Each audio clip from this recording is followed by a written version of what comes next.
பெரிய பணக்காரன் ஆயிட்டு உங்க பொண்ணை நான் கல்யாணம் பண்ணல. என் பேரு சிவா இல்ல.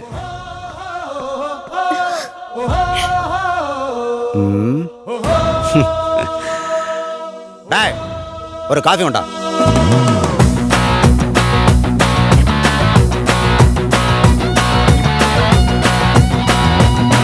ஒரு சுறவழி கிளம்பியதே,